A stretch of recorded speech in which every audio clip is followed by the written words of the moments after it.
நீங்கள் பார்த்து ரசித்துக் கொண்டிருப்பது பந்தல் மீடியா இந்தியா தொலைக்காட்சி.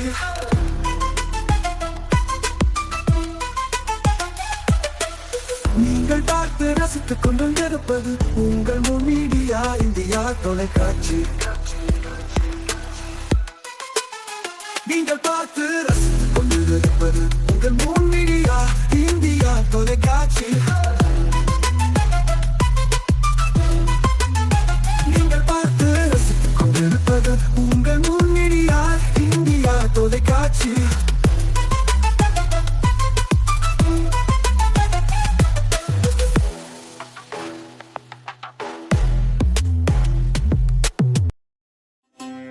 நாளும் ஒரு திருக்குறள். அறத்துப்பால். மக்கட்பேறு. எழுபிறப்பும் தீயவை தீண்டா பழி பிறங்கா பண்புடைய மக்கட்பெறின். விளக்கம். பழி இல்லாத நல்ல பண்புடைய மக்களை பெற்றால் ஒருவனுக்கு 7 பிறவிலும் தீவினை பயனாகிய துன்பங்கள் சென்று சேரா. வணக்கம். முன் மீடியா செய்திகளுக்காக உண்ணாமலை சம்பந்தம். இன்றைய முக்கிய செய்திகள். ஜோசியம் பார்ப்பது போல் நடித்து மூதாட்டியிடம் நகைப்பணம் கொள்ளை, 2 கைது.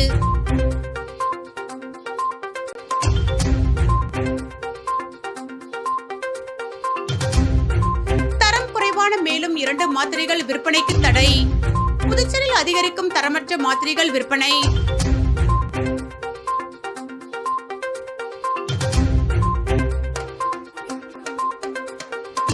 மதுபான கடையில் ஏற்பட்ட தகராறில் இளைஞர் அடித்து கொலை. சிசிடிவி காட்சிகளை கொண்டு கொலையாளிகளை தேடும் போலீசார். இனி விரிவான செய்திகள். புதுச்சேரி ஆலங்குப்பம் தனியார் மதுக்கடையில் மது அருந்திய போது நண்பர்களுக்குள் ஏற்பட்ட மோதலில் சக நண்பரை கொடூரமாக தாக்கி கொலை செய்த கும்பலை போலீசார் தேடி வருகின்ற நிலையில் இச்சம்பவம் குறித்த பதபதைக்கும் சிசிடிவி காட்சிகள் வெளியாகி இணையத்தில் வைரலாக பரவி வருகிறது. தமிழக பகுதியான விழுப்புரம் மாவட்டம் வானூர் இடையஞ்சாவடி பகுதியைச் சேர்ந்தவர் வினோத் என்கிற வினோத்குமார், வயது 36. ஆசாரி தொழில் செய்து வரும் இவர் அதே வானூர் துருவை பகுதியைச் சேர்ந்த தனது நண்பர்களான கார்த்திக், சஞ்சய் உள்ளிட்ட 3 பேருடன் புதுச்சேரி ஆலங்குப்பம் பகுதியில் உள்ள தனியார் மதுபான கடையில் மது அருந்திய போது நண்பர்களுக்குள் இடையே வாய் தகராறு ஏற்பட்டுள்ளது. ஒரு கட்டத்தில் வாய் தகராறு முற்றி வினோத் மற்றும் அவருடன் மது அருந்த வந்த மற்ற நண்பர்களுக்கும் இடையே கடுமையான மோதல் ஏற்பட்டுள்ளது. இதில் ஆத்திரமடைந்த கார்த்திக், சஞ்சய் உள்ளிட்ட 3 நண்பர்களும் இணைந்து வினோத்தை கொடூரமாக தாக்கிவிட்டு அங்கிருந்து தப்பிச் சென்றனர். இதனிடையே வினோத் தலையில் பலத்த காயங்களுடன் நிலை குலைந்து கீழே விழுந்து உயிருக்கு போராடி கொண்டிருந்தார். இந்நிலையில் சம்பவம் குறித்து மதுபான கடை ஊழியர்கள் கொடுத்த தகவலின் பேரில் சம்பவ இடத்திற்கு வந்த கோரிமேடு தன்வந்திரி நகர் போலீசார் உயிருக்கு போராடிய வினோத்குமாரை மீட்டு சிகிச்சைக்காக ஜிப்மர் மருத்துவமனைக்கு ஆம்புலன்ஸ் மூலம் அனுப்பி வைத்தனர். அங்கு அவர் தீவிர சிகிச்சை பிரிவில் அனுமதிக்கப்பட்ட சில நிமிடங்களிலே வினோத் சிகிச்சை பலனின்றி பரிதாபமாக உயிரிழந்தார். இதனை அடுத்து போலீசார் தொடர்ந்து கொலைக்கான காரணம் குறித்தும் மேலும் இவ்வழக்கில் தொடர்புடைய சஞ்சய், கார்த்திக் உள்ளிட்ட 3 பேரை வலைபேசி தேடி வருகின்றனர். தொடர்ந்து சம்பவ இடத்திற்கு தடவியல் நிபுணர்கள் வரவழைக்கப்பட்டு தடயங்கள் சேகரிக்கப்பட்டது. புதுச்சேரியில் சக நண்பர்களுக்குள் மது அருந்தும் பொழுது ஏற்பட்ட மோதலில் வாலிபர் அடித்து கொலை செய்யப்பட்ட சம்பவம் அப்பகுதியில் பெரும் பரபரப்பை ஏற்படுத்திய நிலையில் இந்த கொலை சம்பவம் தொடர்பாக பதபதைக்கும் சிசிடிவி காட்சிகள் தற்பொழுது வெளியாகியுள்ளது. அதில் சக நண்பர்கள் 3 பேரும் வினோத்தை துரத்தி வந்து சரமாரியாக தாக்கி கொலை செய்யும் காட்சிகள் பதிவாகி உள்ளது. இந்த சிசிடிவி காட்சிகள் தற்பொழுது இணையதளத்தில் வைரலாக பரவி வருகிறது.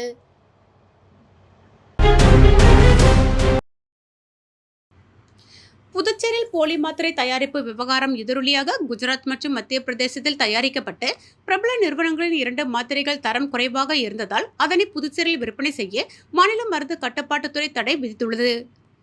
புதுச்சேரியில் போலி மாத்திரை தயாரித்து நாடு முழுவதும் சப்ளை செய்த விவகாரம் பெரும் அதிர்வலைகளை ஏற்படுத்தியது.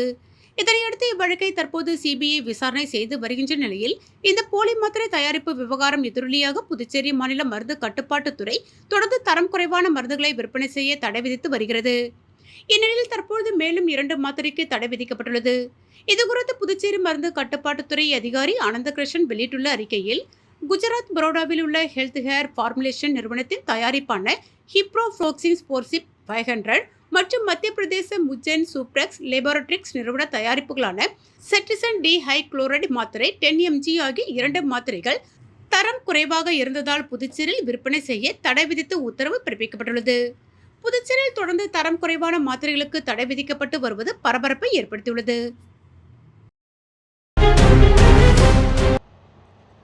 இந்தியா மற்றும் ரஷ்ய நாடுகளுக்கு இடையிலான நல்லுறவு மற்றும் கலாச்சார பரிமாற்றத்தை பலப்படுத்தும் வகையில் புதுச்சேரி கடற்கரை சாலையில் நடைபெற்ற நடன நிகழ்ச்சியில் 17 வகையான நடனங்களுக்கு பாரம்பரிய உடையணிந்து ரஷ்ய நடன கலைஞர்கள் நடனமாடி அசத்தினார்கள்.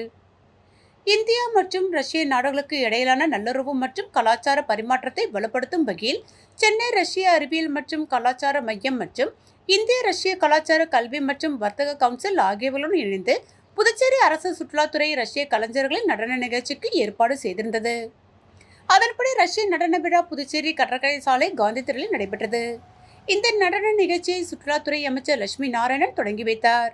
அலங்கரிக்கப்பட்ட வண்ண விளக்குகளின் மின்னொலியில் நடைபெற்ற ரஷ்ய கலைஞர்கள் கண்கவர் நடன நிகழ்ச்சியில் 17 பேர் கொண்ட நடன கலைஞர்கள் பாரம்பரிய உடையணிந்து நடனமாடி பார்வையாளர்களை வெகுவாக கவர்ந்தனர். ரஷ்ய நடன கலைஞர்களின் ஒய்யார நடனம் ரஷ்ய நாட்டின் கலாச்சாரம் மற்றும் பாரம்பரியத்தை பிரதிபலிக்கும் வகையில் அமைந்திருந்தது. இந்த நடனத்தில் குறிப்பாக ரஷ்ய நாட்டின் புகழ்பெற்ற கலிங்கா, மிலாத்தா, திம்கோவா என 17 வகையான நடனங்களை பார்வையாளர்கள் கண்டு ரசித்தனர்.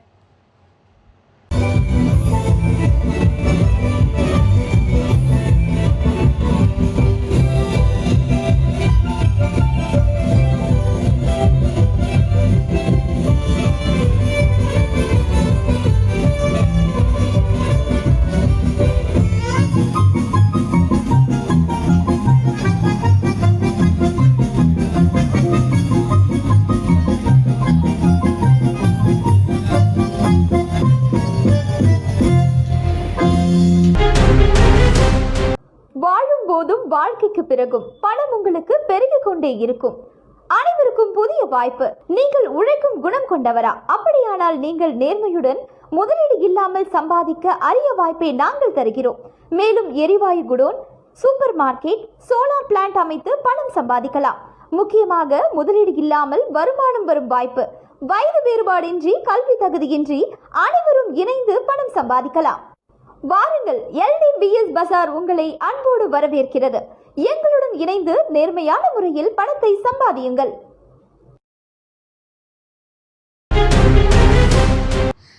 புதுச்சேரியில் வீட்டில் தனியாக இருந்த மூதாட்டியிடம் ஜோசியம் பார்த்து பரிகாரம் செய்வது போல் நடித்து ரூபாய் 85,000 மதிப்பிலான தங்க கம்மல் மோதிரம் மற்றும் ரூபாய் 18,000 பணத்தை எடுத்துச் சென்ற நெல்லை மாவட்டத்தை சேர்ந்த இருவரை CCTV காட்சிகள் மூலமாக அடையாளம் கண்ட போலீசார் இருவரையும் கைது செய்து அவர்களிடமிருந்து தங்க நகைகளை பறிமுதல் செய்தனர். புதுச்சேரி முத்தியால்பேட்டை TV நகரை சேர்ந்தவர் கோமலவள்ளி, வயது 59. கணவன் உயிரிழந்த நிலையில் திருமணமாகாத 3 மகளுடன் வாழ்ந்து வருகிறார். இந்த நிலையில் கடந்த ஜனவரி 17ஆம் தேதி தனது மகள்கள் வழக்கம் போல் வேலைக்கு சென்றனர். கோமலவள்ளி வீட்டில் தனியாக இருந்துள்ளார். அப்பொழுது வீட்டுக்கு வந்த 2 மர்ம நபர்கள் தங்களை ஜோசியர்கள் என அறிமுகம் செய்து கொண்டு மூதாட்டியிடம் தனது மகளுக்கு கல்யாணம் ஆகிவிட்டதா என கேட்டுள்ளனர். அதற்கு அவர் ஆகவில்லை என கூறியுள்ளார். அப்பொழுது அந்த 2 பேரும் உங்களுக்கு தோஷம் உள்ளது, அதனால் தான் உங்கள் மகளுக்கு கல்யாணம் ஆகவில்லை, எனவே அதை சரி செய்யும் வகையில் பூஜை பரிகாரம் ஒன்று செய்ய வேண்டும் என கூறியுள்ளனர். இதனை நம்பி அந்த மூதாட்டி அந்த 2 பேரையும் வீட்டிற்குள் அழைத்துள்ளார். பின்னர் ஒரு மஞ்சள் நீர் கொண்ட சொம்பில் 4 சவரன் தங்க கம்மல் மற்றும் 4 சவரன் மோதிரத்தை அதில் போட சொல்லி உள்ளனர். அதை நம்பிய கோமலவள்ளி மோதிரம் மற்றும் கம்மலை அதில் போட்டுள்ளார். பின்னர் மாலைதான் அதை வெளியே எடுக்க வேண்டும் என்று கூறிவிட்டு அவரிடமிருந்து ரூபாய் 18,600 பணத்தை பெற்று சென்றுள்ளனர். தொடர்ந்து மாலை கோமலவள்ளியின் மகள்கள் பணியிலிருந்து வீடு திரும்பிய போது நடந்தவற்றை அவர் மகள்களிடம் கூறியுள்ளார். பின்னர் அவர்கள் அந்த சொம்பிலிருந்து மோதிரம் மற்றும் கம்மலை எடுப்பதற்காக தேடினர். ஆனால் சொம்பில் புலி உருண்டை மட்டும் தான் இருந்துள்ளது. இதனை கண்டு அதிர்ச்சி அடைந்தவர்கள் இதுகுறித்து முத்தியால்பேட்டை காவல் நிலையத்தில் புகார் அளித்தனர். அதன் பேரில் அப்பகுதியில் பொருத்தப்பட்டிருந்த CCTV காட்சிகளை போலீசார் ஆய்வு செய்தனர். அதில் பச்சை வேட்டி, காவி துண்டு, பைமாட்டிக் கொண்டு இருவர் செல்வது பதிவாகி இருந்தது. இந்த காட்சிகளை கொண்டு போலீசார் நடத்திய விசாரணையில் அவர்கள் திருநெல்வேலி மாவட்டம் தச்சூர் பகுதியை சேர்ந்த சின்னராசு, வயது 39, மிக்கில் என்கிற ராக்கெட் என்பது தெரிய வந்தது. இதனையடுத்து நெல்லை சென்று அவர்களை கைது செய்த போலீசார் இருவரையும் புதுச்சேரி அழைத்து வந்து விசாரணை செய்ததில் இவர்கள் இதேபோல் பல்வேறு மாவட்டங்களுக்கு சென்று ஜோதிடம் பார்ப்பது போல் பணத்தை மட்டும் பறித்து வந்ததும், இங்கே வந்து மூதாட்டி தனிமையில் இருப்பதை அறிந்து தங்க நகைகளை ஏமாற்றி எடுத்துச் சென்றதும் விசாரணையில் தெரிய வந்துள்ளது. தொடர்ந்து நகையை பறிமுதல் செய்த போலீசார் கைது செய்யப்பட்ட இருவரையும் நீதிமன்றத்தில் ஆஜர்படுத்தி காலாப்பட்டு மத்திய சிறையில் அடைத்தனர். புதுச்சேரி ராஜீவ்காந்தி கால்நடை மருத்துவக் கல்லூரியில் அரசு பணியாளர் நல கூட்டமைப்பு சம்மேளனம் சார்பில் முற்றுகை போராட்டம் நடைபெற்று வருகிறது. முதல்வர் அவர்கள் சென்ற பட்ஜெட்டில் 10,000 ரூபாய் சம்பளம் வாங்கியவர்களுக்கு 18,000 உயர்த்தி வழங்க உத்தரவிட்டார். இந்த உத்தரவின் பேரில் மற்ற துறைகளுக்கு சம்பளம் ஏற்றி வழங்கப்பட்டது. ஆனால் இன்னும் கால்நடை மருத்துவக் கல்லூரியில் பணி செய்யும் 78 பேருக்கு இன்னும் முதல்வர் அறிவித்தவாறு சம்பளம் வழங்கப்படவில்லை. இதனை கண்டித்து ஊழியர்கள் அனைவரும் முற்றுகை போராட்டத்தில் ஈடுபட்டனர். சம்பந்தப்பட்ட துறை மருத்துவர் மற்றும் அதிகாரிகளை அவர்கள் முற்றுகையிட்டனர். பேச்சுவார்த்தை நடத்த உள்ளதாகவும் நடவடிக்கை எடுக்காவிட்டால் போராட்டங்கள் இன்னும் தீவிரமடையும் என்றும் இது தொடர் போராட்டமாக மாறும் என்றும் ஊழியர்கள் தெரிவித்தனர். இதனால் அங்கு கால்நடை மருத்துவமனைக்கு பொதுமக்கள் தனது பிராணிகளை மருத்துவம் பார்க்க வந்திருந்தவர்கள் மருத்துவம் பார்க்க முடியாமல் வெளியே பிராணிகளுடன் காத்திருந்தனர். லாஸ்பேட்டை கருவடிக்குப்பம் பகுதியில் உள்ள பிள்ளையார் குளம் 2ஆம் கட்ட பணிகள் நிறைவு பெற்று சட்டமன்ற உறுப்பினர்கள் திறந்து வைத்தனர். லாஸ்பேட்டை கருவடிக்குப்பத்தில் அமைந்துள்ள பிள்ளையார் கோவில் குளம் அம்ருத் 2.0 திட்டத்தின் கீழ் கடந்த 2024ஆம் ஆண்டு பிப்ரவரி மாதம் முதல் மேம்பாட்டு பணி செய்து முடிக்கப்பட்டது. அதன் தொடர்ச்சியாக இப்பொழுது 2வது மேம்பாட்டு பணி ரூபாய் 37 லட்சம் நகராட்சி நிதியில் செய்து முடிக்கப்பட்டுள்ளது. இந்த விழாவில் சட்டமன்ற உறுப்பினர் வைத்தியநாதன் எம்எல்ஏ மற்றும் காலாப்பட்டு சட்டமன்ற உறுப்பினர் கல்யாண சுந்தரம் பங்கேற்று 2ஆம் கட்டம் முடித்த மேம்பாட்டு பணியினை திறந்து வைத்தனர். மேலும் இந்த விழாவில் ஆணையர் சுரேஷ்ராஜ், செயற் பொறியாளர் மலைவாசன், உதவி பொறியாளர் கலிவரதன், இளநிலை பொறியாளர் சாந்தன் மற்றும் ஊர் பிரமுகர்கள் திரளாக பங்கேற்று நிகழ்ச்சியினை சிறப்பித்தனர்.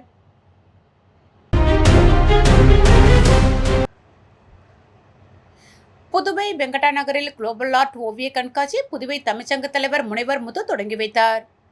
புதுவை வெங்கடா நகரில் அமைந்துள்ள குளோபல் ஆர்ட் ஓவிய பள்ளியில் கண்காட்சி புதுவை தமிழ்ச்சங்க தலைவர் கலைமாமணி முனைவர் முத்து கிருஷ்ணவேணி இணையர் குத்துவிளக்கேற்றி திறந்து வைத்தனர். உடன் புரஞ்சர் சுரேஷ்குமார், நிர்வாக இயக்குனர் ரம்யா, புதுவை தமிழ்ச்சங்க செயலர் சீனு மோகன்தாசு, புரஞ்சர் பாலசுப்ரமணியன், துணை செயலர் தினகரன், பாரதி, கலைமாமணி MS ராஜா, கவிஞர் ஆனந்தராசன், சிவேந்திரன், தூர்தர்ஷன் விஜயன், பஞ்சாப் நேஷனல் வங்கி சேகர் மற்றும் பலர் உள்ளனர். இந்நிகழ்ச்சியில் 100க்கும் மேற்பட்ட மாணவர்கள் வரைந்த ஓவியங்கள் காட்சிப்படுத்தப்பட்டுள்ளது. இதனை பெற்றோர்கள், ஆசிரியர்கள், பொதுமக்கள் என பலரும் பார்த்து மகிழ்ந்தனர்.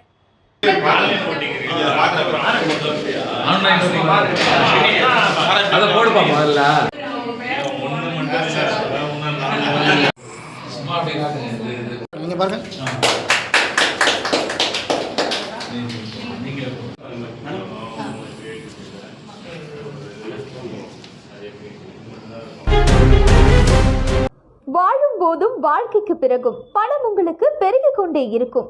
அனைவருக்கும் புதிய வாய்ப்பு. நீங்கள் உழைக்கும் குணம் கொண்டவரா? அப்படியானால் நீங்கள் நேர்மையுடன் முதலீடு இல்லாமல் சம்பாதிக்க அரிய வாய்ப்பை நாங்கள் தருகிறோம்.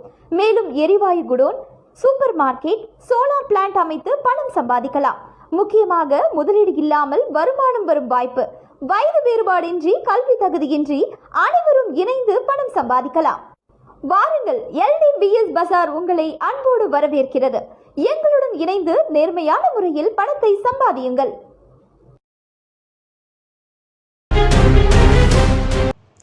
அருமார்த்தபுரம் திருக்குறா நகர் பகுதியில் அமைந்துள்ள சுந்தர விநாயகர் ஆலயத்தின் கும்பாபிஷேக விழாவை ஒட்டி நடைபெற்ற கணபதி ஹோமத்தில் ஏராளமான பக்தர்கள் கலந்து கொண்டு சுவாமி தரிசனம் செய்தனர். புதுச்சேரி அருமார்த்தபுரம் திருக்குறளா நகரில் அமைந்துள்ள ஸ்ரீ சுந்தர விநாயகர் ஸ்ரீ விஸ்வநாதர் விசாலாட்சி தேவஸ்தான கும்பாபிஷேக விழா வருகிற 6ஆம் தேதி வெகு விமர்சையாக நடைபெறவுள்ளது. இதனையொட்டி ஆலயத்தின் கணபதி ஹோமம் மற்றும் முதல் கால பூஜை நடைபெற்றது. முன்னதாக சுவாமிக்கு சிறப்பு அபிஷேக ஆராதனைகள் நடைபெற்ற பின்பு மற்றும் கலசங்களுக்கு சிறப்பு வழிபாடு நடைபெற்றது. இதில் ஏராளமான பக்தர்கள் கலந்து கொண்டு சுவாமி தரிசனம் செய்தனர். மேலும் நிகழ்ச்சிக்கான ஏற்பாடுகளை அறங்காவலர் குழு தலைவர் நடராஜன், பாலு, ரவி மற்றும் நிர்வாகிகள் செய்திருந்தனர். புதுச்சேரி காமராஜர் நகர் தொகுதி சாமிப்பிள்ளை தோட்டம், மணக்காரமேடு பகுதியில் பாதாள சாக்கடை வசதி மற்றும் வெள்ளவாரி வாய்க்கால் தடுப்பு சுவர் இல்லாததால் பொதுமக்கள் தொடர் பிரச்சனைகளை சந்தித்து வந்தனர். குறிப்பாக மழை காலங்களில் தண்ணீர் ஊருக்குள், வீட்டிற்குள் வருவதாலும் சாலைகளில் வாகனம் கீழே விழுகின்ற நிலைமை ஏற்படுவதாலும் அவதியுற்றனர். இதுகுறித்து காமராஜர் நகர் தொகுதி காங்கிரஸ் பொறுப்பாளர் PK தேவதாஸ் அவர்களிடம் பொதுமக்கள் முறையிட்டனர். மக்களின் குறைகளை கேட்டறிந்த அவர் சம்பந்தப்பட்ட அணக்காரமேடு பகுதியை நேரில் சென்று ஆய்வு செய்தார். பின்னர் இன்று பொதுப்பணித்துறை தலைமை பொறியாளரிடம் உடனடியாக நடவடிக்கை எடுக்க கோரி கடித மனு அளித்தார். கடிதம் அளித்தபோது தேர்தல் பொறுப்பாளர்கள் மற்றும் காமராஜர் நகர் தொகுதி வட்டார காங்கிரஸ் தலைவர்கள் மற்றும் ஊர் காங்கிரஸ் நிர்வாகிகள் உணர்ந்தனர். அரியாங்குப்பம் தொகுதியில் ரூபாய் 68,60,000 மதிப்பீட்டில் அரசு பள்ளி கட்டிடங்களை புனரமைத்து மேம்படுத்தும் பணியை சட்டமன்ற உறுப்பினர் பாஸ்கர் என்கிற தட்சிணாமூர்த்தி பூமி பூஜை செய்து தொடங்கி வைத்தார். அரியாங்குப்பம் கொம்புயூன் அரியாங்குப்பம் பேட் அரசு ஆரம்ப பள்ளியின் கட்டிடங்களை புனரமைத்து மேம்படுத்துதல் மற்றும் புதிதாக கழிப்பறை கட்டுதல் ஆகிய பணிக்காக பள்ளி கல்வித்துறை சார்பில் பொதுப்பணித்துறை சிறப்பு கட்டிடம் கோட்டம் மூலம் ரூபாய் 18,71,000 திட்டம் மதிப்பீடு செய்து அதற்கான அரசாணை பெற்று அப்பணியை தொடங்குவதற்கும் புதுச்சேரி நகராட்சி முருங்கம்பாக்கம் தீரர் சத்தியமூர்த்தி அரசு மேல்நிலைப்பள்ளியின் கட்டிடத்தை புனரமைத்து மேம்படுத்துவதற்காக ரூபாய் 49,90,000 திட்ட மதிப்பீடு செய்து அரசாணை பெற்று அப்பணியை தொடங்குவதற்கும் அந்தந்த பகுதிகளில் பூமி பூஜை நடைபெற்றது. இதில் சட்டமன்ற உறுப்பினர் பாஸ்கர் என்கிற தட்சிணாமூர்த்தி கலந்து கொண்டு பூமி பூஜை செய்து பணியை தொடங்கி வைத்தார். இந்த நிகழ்வுகளில் பொதுப்பணித்துறை சிறப்பு கட்டிடம் கோட்டம் 2 செயற் பொறியாளர் பக்தவச்சலம், உதவி பொறியாளர் எழுவண்ணன், பள்ளி கல்வித்துறை வட்டம் 3 துணை ஆய்வாளர் வாஞ்சிநாதன், இளநிலை பொறியாளர்கள் சுசித்ரா, ஆர்த்தி, பள்ளியின் தலைமை ஆசிரியர் உபகார நம்பிக்கை மேரி, பள்ளியின் துணை முதல்வர் ஸ்ரீ சீதா மற்றும் பள்ளியின் ஆசிரியர்கள், என்ஆர் காங்கிரஸ் மற்றும் கூட்டணி கட்சி நிர்வாகிகள், பொறுப்பாளர்கள், பொதுமக்கள் பலர் கலந்து கொண்டனர்.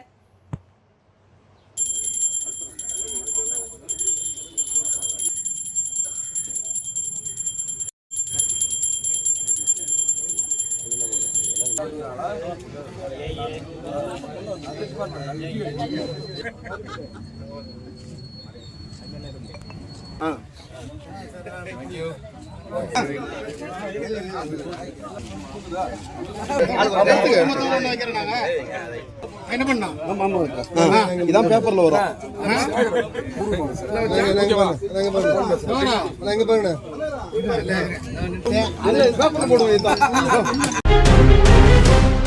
வாழும் போதும் வாழ்க்கைக்கு பிறகும் பணம் உங்களுக்கு பெருகிக் கொண்டே இருக்கும்.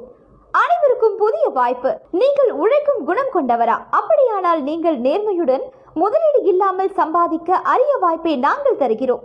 மேலும் எரிவாயு godown, super market, solar plant அமைத்து பணம் சம்பாதிக்கலாம்.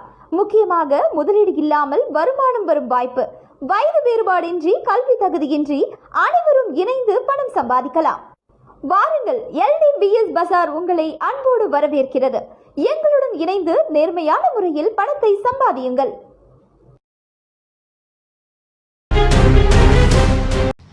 அரியாங்குப்பம் காலந்தோட்டம் அருள்மிகு ஸ்ரீ வள்ளி தேவசேனா சமேத ஸ்ரீ சிவசுப்பிரமணிய ஆலயத்தில் 82ஆம் ஆண்டு தைப்பூச காவடி விழா சிறப்பாக நடைபெற்றது.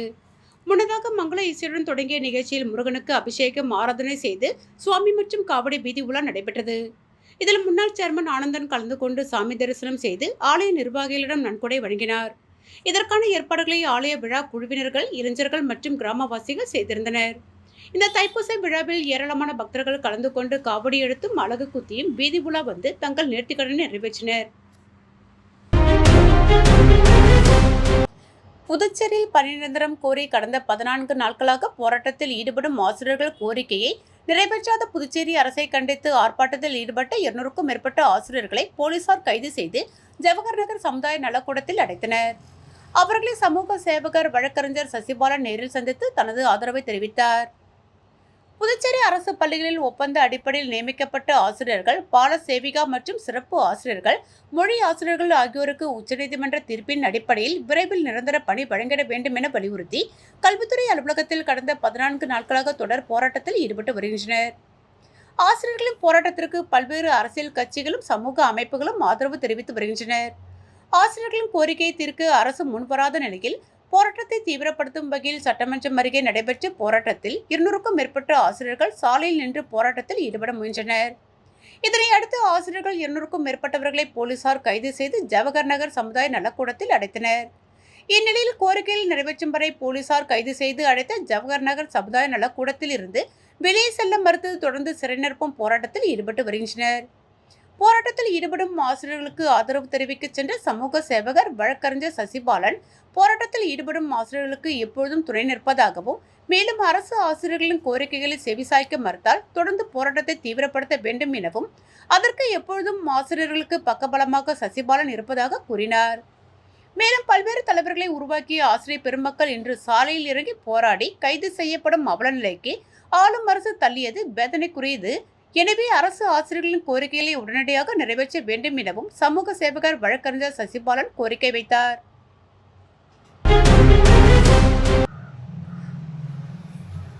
உலக புற்றுநோய் தினத்தை முன்னிட்டு ஜெம் மருத்துவமனை சார்பில் புற்றுநோய் விழிப்புணர்வு சந்திப்பு நிகழ்ச்சி நடத்தப்பட்டது. உலக புற்றுநோய் தினத்தை நினைவுகூரும் வகையில் ஜெம் மருத்துவமனை புதுச்சேரியில் புற்றுநோய் தடுப்பு குறித்து விழிப்புணர்வு ஏற்படுத்தவும் ஆரம்பகால கண்டறிதலை ஊக்குவிக்கும் நிகழ்ச்சியை நடத்தியது. புற்றுநோய் சிகிச்சை முடிவுகளை மேம்படுத்துவதில் ஆரம்பகால நோயறிதலின் முக்கிய பங்கை எடுத்துரைத்த ஜெம் மருத்துவமனைகளின் நிறுவனர் மற்றும் தலைவர் டாக்டர் பழனிவேலு, புற்றுநோய் இன்னும் ஒரு முக்கியமான பொது சுகாதார சவாலாகவே தொடர்கிறது. இந்திய மருத்துவ ஆராய்ச்சி கவுன்சிலின் சமீபத்திய மதிப்பீடுகளின்படி இந்தியாவில் ஆண்டுதோறும் 14 லட்சத்திற்கும் அதிகமான புதிய புற்றுநோய் வழக்குகள் பதிவாகின்றன. இதில் சுமார் 50% நோயாளிகளுக்கு நோய் முன்னேறிய நிலையில்தான் கண்டறியப்படுகிறது.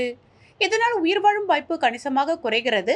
ஆரம்பகால கண்டறிதல் உயிர்களை காக்கும் சிகிச்சை செலவுகளை குறைக்கும், மேலும் வாழ்க்கை தரத்தை உயர்த்தும். அறிகுறிகள் தோன்றும் தருணத்திலிருந்து சரியான நேரத்தில் மருத்துவ ஆலோசனை பெறும் வரை உள்ள இடைவெளியை குறைப்பதற்கு இத்தகைய விழிப்புணர்வு நிகழ்ச்சிகள் மிக அவசியமானவை என்று தெரிவித்தார்.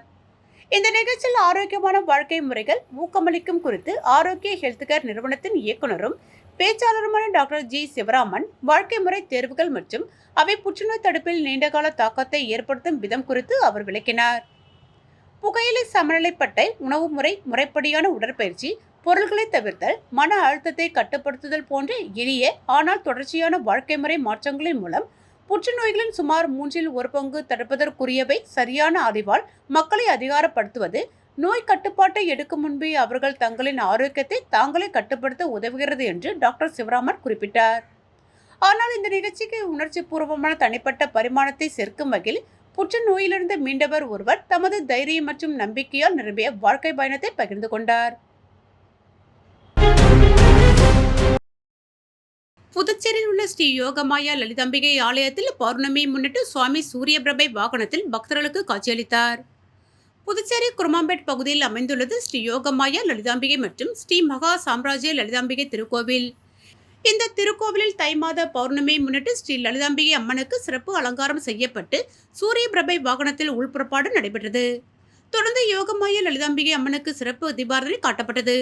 இதில் பக்தர்கள் பலரும் கலந்து கொண்டு அம்மனை வழிபட்டு சென்றனர். மீண்டும் இன்றைய முக்கிய செய்திகள். ஜோசியம் பார்ப்பது போல் நடித்து மூதாட்டியிடம் நகை பணம் கொள்ளை, 2 கைது.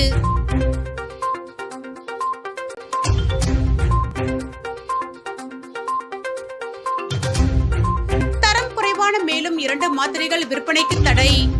புதுச்சேரியில் அதிகரிக்கும் தரமற்ற மாத்திரைகள் விற்பனை.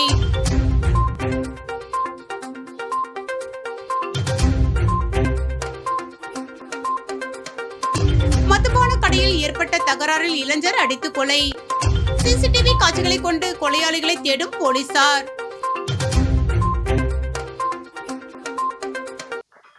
இத்துடன் செய்திகள் நிறைவடைந்தன. செய்திகளை உடனுக்குடன் தெரிந்து கொள்ள மூன் மீடியா வாட்ஸ்அப் சேனலுடன் இணைந்திருங்கள். வணக்கம்.